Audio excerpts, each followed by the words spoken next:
लुबनान का सबसे मालदार आदमी एमल अलबस्तानी था।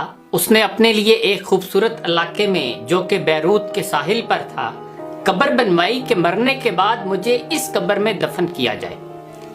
उसके पास अपना जाती जहाज था और जब धमाका हुआ तो वह जहाज समेत समंदर में डूब गया। लाखों डॉलर खर्च करने के बाद उसके जहाज का पता तो चल गया, लेकिन लाश नहीं मिली जिसे उस कब्र में दफन किया जाए जो उसने अपने लिए बनवाई थी। बरतानिया का एक बहुत ज्यादा मालदार आदमी, एक यहूदी रूथ टशलर था। वो इतना दौलतमंद था कि कभी कभी हुकूमत उससे कर्ज लेती थी। उसने अपने अजीमुशान महल में एक कमरा अपनी दौलत रखने के लिए मुख्तस किया था, जो कि हर वक्त सेमो ज़र से भरा रहता था।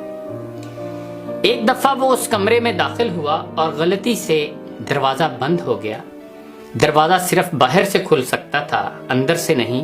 उसने जोर जोर से चीखो पुकार शुरू की, लेकिन महल बड़ा होने की वजह से कोई उसकी आवाज न सुन सका। उसकी आदत थी कि वो कभी कभी बगैर किसी को बताए कई कई हफ्ते घर से गायब रहता था।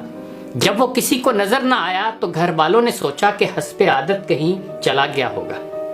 वो बराबर चीखता रहा, यहाँ तक कि उसे सख्त भूख और प्यास लगी। उसने अपनी उंगली को जख्मी किया और कमरे की दीवार पर लिखा, दुनिया का सबसे मालदार आदमी भूख और प्यास से मर रहा है।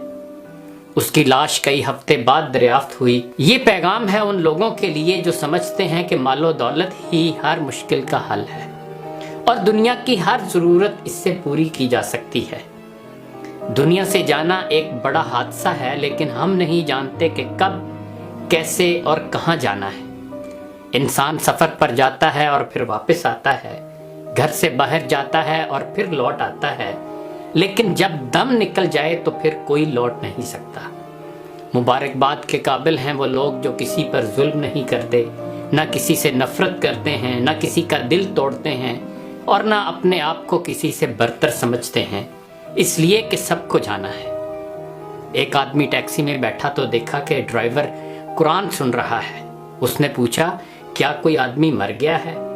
उस टैक्सी ड्राइवर ने जवाब में कहा कि हाँ, हमारे दिल मर चुके हैं। कैदी इसलिए कुरान मांगता है कि कैदे तन्हाई में उसका साथी बने।